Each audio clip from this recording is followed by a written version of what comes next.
10 minutes of daily reality coming at you today. God, I could start with a story.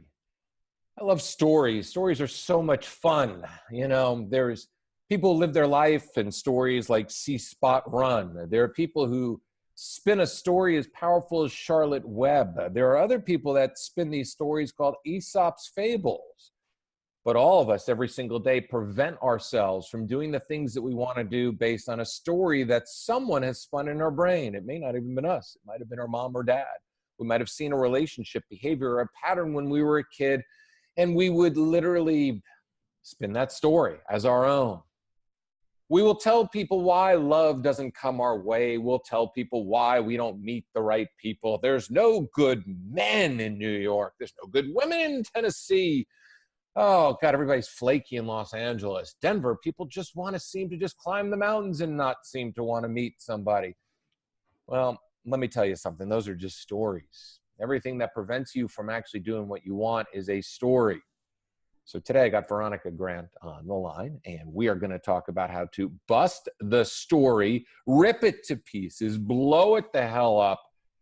So how did you become this masterful story basher?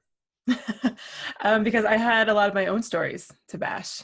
I had this belief, very strong belief, that I had to look and act a certain way in order to be worthy of someone's attention and someone's love. And so I spent many, many years of my life counting calories and dieting and just feeling if I lost that 5 more pounds, then everything would magically fall into place. So that's the story that I had to bash about 5 years ago, right before I met my husband, actually. Nice. And that story, when you bashed it yourself, how did it feel? I mean, those stories have roots. They're like roots of a tree. They go down deep and deep and deep. They go to when we're children. So how did it feel when you finally bashed that child, and how did it inspire you to help other people? How did it feel? It felt a lot of things. One thing it felt was scary. It felt scary because my identity was wrapped up in this story. It's what I believed to be true. I had seen it my whole life. I had seen my mom always trying to diet and lose weight and please my dad in that way. And so I thought that's just what women did in order to be in a relationship or to be worthy of the love that they wanted. So it was kind of scary. I felt a little exposed, a little naked, because I didn't have this story that was ultimately keeping me in my comfort zone, keeping me safe. The other thing that it did is it really helped me I actually felt like really free and really light after that first initial fear, because I was like, oh my gosh, like I don't have to keep playing with this facade anymore. Like I can just be whoever I want to be, and people are going to take it or leave it. And so it was a lot of fear and a lot of feeling of freedom. So you got comfortable really being yourself, and what happens is you embraced yourself exactly who you are, which people need to do. I think in order to get rid of a story, you need to realize that you are whatever story you choose to create. A new story is an old story no longer serves you. A new story will literally serve you because you're actually the master. We're all masterful storytellers. So we have to make a decision on how that new story is going to serve us, how that new story is going to be, how that new version. And I think in order to really become that new version, we need to be doing that every single day. Consciously, we need to realize when the old story creeps in, we don't want to let that old story determine it. We need to do proactive things in order to make those changes. So in your coaching practice and stuff, how do you support people getting through their story issues? Well, the first thing is to determine where the story came from. And I refer to that as a core wound or a core issue. So what I usually do with my clients is ask them, okay, if they're in a situation with a guy, like they're trying to get a guy to like them and they just kind of are flaky or whatever the current situation is, like, how does this feel familiar? Where have you felt like this before, where you're trying to get someone's attention, or you feel like you have to do something in order to get someone's attention or someone's love? And they're like, well, actually when I was 8 years old, my parents got divorced and my dad wasn't there anymore. And I kind of felt like abandoned. And I felt like I had, I only got his attention when I did really well in school, or when I had like I don't know, a sports game or like whatever it was. And so we can draw the connection between, okay, cool. So you can see how you're just playing out this old story, this old core wound from something that happened when you were 8 years old. So the question I would then ask is, in this situation, how old are you acting? Are you acting like you're 30 something, 40 something, 50 something, however old you are now self? Or are you acting like your 8-year-old self who feels abandoned and feels like you have to perform or please or do something in order to get the attention of your parent? And so that's the most important part, is just understanding where the story comes from. Because building awareness isn't the end all be all, but it's a really powerful step, because a lot of people live not knowing what they don't know. And so when you don't know why you might be attracting a certain type of guy or a certain type of relationship, then it's really easy just to be like, oh, all the men in New York suck, or I'm too much for guys, or all men are emotionally unavailable, whatever the story is. But once you can build some awareness around where it came from, then you can begin to see how your patterns are being directly affected by your beliefs, and therefore your beliefs are creating your reality. And then from there, it's much easier to first heal that core wound and heal that inner child that's still inside, that's playing out this old pattern, but then also choose a new habit or a new thing to do. Like when you're in a situation, feel like you're getting triggered, can you be like, how old am I acting right now? Okay, cool. What would my 8-year-old self do? What would my 35-year-old self do? And then do the thing that your 35-year-old self would do. Because often what happens is people say, well, like, I logically know that this person would never be the right fit, or I logically know that I might be too much or coming on too hard or whatever it is, but they can't seem to stop it. And it's because like this 8-year-old is like taking over inside the emotional body. Does that make sense? No, the 8-year-olds are taking over for all of us. For a lot of us, 8-year-old is reacting. It's like the person that can't lose weight, and then the 8-year-old tells them to continue to eat cake. It's like the 8-year-old is going, see, that diet doesn't work for you. It works for other people, but it doesn't work for you. It's like, see, you'll never be able to work out and be this. See, you'll never find love again. It's just that frustration. It's like we've been stunted at a prepubescent age. Right. And it's kind of funny. And people don't realize how that they have all this power to literally change that. They have all this power once they see the ridiculous story that they're spinning. They have all this power to make that beautiful change and really step into who they truly are as a person. Exactly. And, one thing I always ask my clients is, who are you outsourcing your power to?